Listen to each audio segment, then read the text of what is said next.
Bir tarafta akıllı saatlere kafa tutan tasarımı ile Huawei Band 6, diğer tarafta ise otomatik egzersiz algılama özelliği ile Xiaomi Mi Band 6. Peki iki akıllı bileklik arasından hangisini tercih etmek lazım? Gelin bu soruya her iki bilekliği karşılaştırarak hep beraber cevap verelim. Herkese merhabalar, ben Hakan Ünsal. Akıllı teknolojiler ve yazılımları hakkında rehber içerikler paylaştığım YouTube kanalıma hoş geldiniz. Kanalın tüm videolarının full metinlerine akıllıteknolojiler.net web sitesinden de ulaşabilirsiniz. Merak edenler için detaylı Xiaomi Mi Band 6 ve Huawei Band 6 incelemelerinin kısa yollarını hem kartlara hem de açıklamalara yerleştirdim.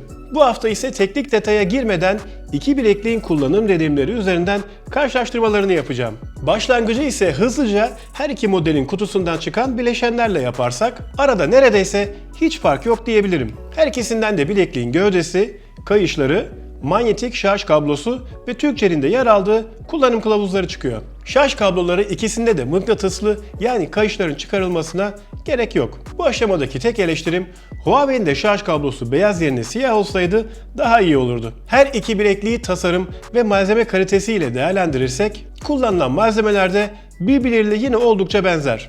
Ana gövdeler her ikisinde de plastik, kayışlar ise silikon. Satın alırken Mi Band 6'nın ana gövdesi ve kayışında sadece tek renk alternatifiniz var. Farklı renklere sahip kayışları sonradan alabiliyorsunuz. Ancak Huawei Band 6'nın 3 farklı kayış seçeneğine karşılık gövde tarafında ise 2 farklı opsiyonunuz daha bulunuyor. Mi Band 6'nın kayışı kolaylıkla değiştirilebiliyorken Huawei Band 6'da kayışın değiştirilmesi biraz daha zahmetli. Farklı renkteki kayış alternatifleri Huawei için şimdilik sadece yurt dışından temin edilebiliyorken Mi Band 6'nın kayışı ise geçen seneki modelle aynı olduğundan rahatlıkla her yerden ulaşılabiliyor.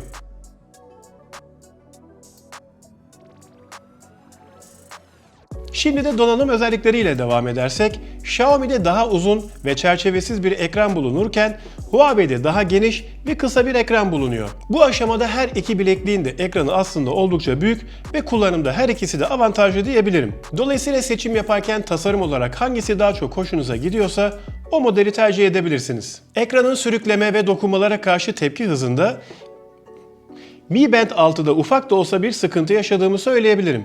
Ancak bu konu ufak bir yazılım güncellemesiyle ileride kolaylıkla giderilebilir. Huawei Band 6'da ise ürünü test ettiğim süre içerisinde dokunmatiğinde herhangi bir sıkıntı yaşamadım. Mi Band 6'da herhangi bir fiziksel tuş bulunmazken Huawei Band 6'nın yanında bir adet güç ve fonksiyon görevi bulunan tuş yer alıyor. Her iki modelde 6 eksenli ivme ölçer, jiroskop ve kalp atış hızı gibi sensörlerine sahip. Bağlantı tarafında da aynı özelliklere sahip olan akıllı bileklikler Bluetooth 5.0 teknolojisini kullanırken her ikisinde de Wi-Fi ve GPS bulunmuyor. Huawei'in 180 mAh'lik bataryası tüm özellikleri açık 8-10 günlük bir kullanım süresine sahipken ek olarak 5 dakikalık hızlı şarj özelliğiyle 1-2 günlük kullanım süresi daha sunuyor. Mi Band 6'nın ise 125 mAh'lik bataryası tüm özellikler aktif, ortalama bir haftalık kullanım süresi sunuyor. Dolayısıyla Huawei'nin hem hızlı şarj özelliği hem de akıllı saatlerinde bulunan uzun pil süreleri avantajını akıllı bilekliklerinde de kullandığını görüyoruz. Her iki bileklikte 5 atm su basıncına sahip, dolayısıyla duş alırken veya yüzerken kullanılabiliyor.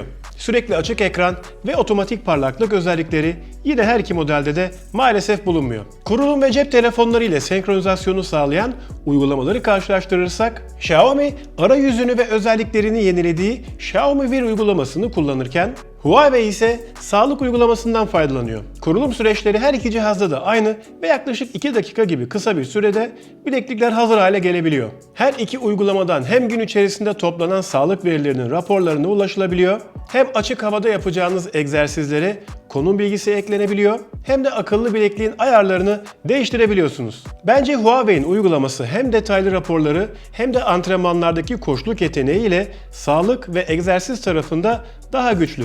Ancak akıllı bilekliğin ayarlarının özelleştirilmesi tarafında bence biraz zayıf kalmış. Xiaomi Wear ise cihaz ayarlarının özelleştirilmesinde bu aşamada daha güçlü diyebilirim. Her iki uygulamada bize ekstra arayüz seçenekleri sunuyor.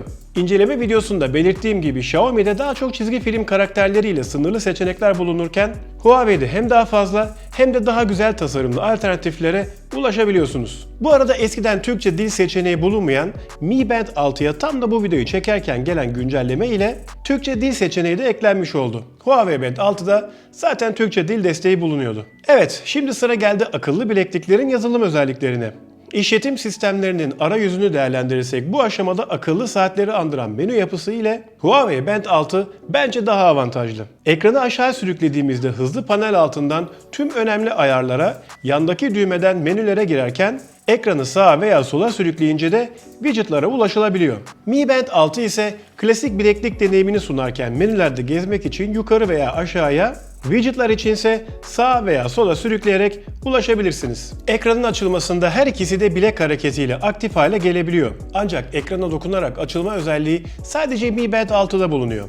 Huawei Band 6'nın ekranına dokunduğunuzda maalesef açılmıyor. Bunun yerine yan tarafa eklenen tuşa basarak açılabiliyor. Birçok akıllı saat ve bileklikten alışık olduğumuz ekrana dokununca açılma özelliği umarım ileride bir güncelleme ile dahil edilir. Mi Band 6 üzerinden hem gelen çağrılar reddedilebiliyor hem de telefonun sessize alınması sağlanabiliyor.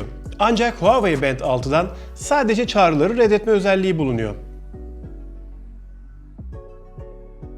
Bildirimler ve mesajlar ekranlardan rahatlıkla okunabiliyor. Ancak fotoğraf ve emojiler her iki cihaz tarafından da görüntülenemiyor. Türkçe karakter desteği bu arada her iki cihazda da bulunuyor. Cep telefonunun kamerasını uzaktan kontrol edebilme özelliği Mi Band 6'da bulunuyor. Huawei Band 6'nın da web sitesinde aynı özelliğin bu cihazda olduğu belirtilmiş. Ancak ben Samsung S10e'den bu özelliğe erişemediğim için görüntülerini sizlerle maalesef paylaşamıyorum. Bunların haricinde cep telefonlarında müzik uygulamalarını kontrol edebilme, telefonumu bul, rahatsız etme, alarm, sayaç, hava durumu gibi diğer tüm işlevlere her 2 saat üzerinden de ulaşılabiliyor ve zamanlama gibi ayarlar cep telefonuna ihtiyaç duymadan direkt bileklik üzerinden gerçekleştirilebiliyor. Sağlık takibi kabiliyetleri ise her iki cihazda da aynı. Kandaki oksijen seviyesi, kalp atış hızı, uyku, kadınlarda döngü takibi, nefes egzersizleri, hareket hatırlatıcısı gibi tüm veriler toplanarak bizlere uyarılarda bulunuyor. Huawei Band 6'nın bu aşamadaki bir avantajı gün boyu SpO2 yani kandaki oksijen seviyesini takip edebilme özelliği. Mi Band 6'da bu işlem manuel olarak yapılabiliyor. Egzersiz takibinde ise Mi Band 6'da 30 aktiviteye karşılık Huawei Band 6'da 90 ayrı aktivitenin takibi yapılabiliyor. 30 bence bu aşamada oldukça yeterli bir sayıyken Mi Band 6'nın bir başka avantajı en yoğun kullanacağımız koşu, kürek çekme, yürüyüş, eliptik ve bisiklet sürme gibi aktiviteleri otomatik olarak algılaması. Son olarak bir değerlendirme yapacak olursam Huawei Band 6 pil süresi, ekran boyutu, kadran alternatifleri ve işletim sisteminin arayüz gibi avantajları ile öne çıkarken Mi Band 6 ise daha uygun fiyatı, eski modeline göre büyüyen ekranı ve otomatik egzersiz algılama özellikleriyle öne çıkıyor. Her ikisinin güçlü olduğu alanlar ayrı ve tasarım olarak da birbirlerinden oldukça ayrışıyorlar. Dolayısıyla seçiminizi ihtiyaçlarınıza, zevkinize ve bütçenize göre yapacaksınız. Çünkü Huawei ekranıyla akıllı saatleri andırırken Xiaomi ise daha ince yapısıyla klasik bir bileklik görünümünde. Fikrimi merak edenler için ben daha büyük ekrana sahip olan Huawei Band 6 derdim. Siz de kendi tercihlerinizi yorumlarla belirtebilirseniz çok sevinirim. Kapatmadan önce bölümün sonuna kadar izleyenlere teşekkür ederken hem kanala hem de Instagram hesabıma abone olabilirsiniz. Yine çok sevinirim. Haftaya farklı bir içerikte tekrar görüşmek dileğiyle kendinize çok iyi bakın. Tepki hızında Mi Band 6'da ufak da olsa 90 ayrı aktivitenin takibinde ise Mi Smart 6 egzersiz takibinde ise Mi Smart ve arayüzü gibi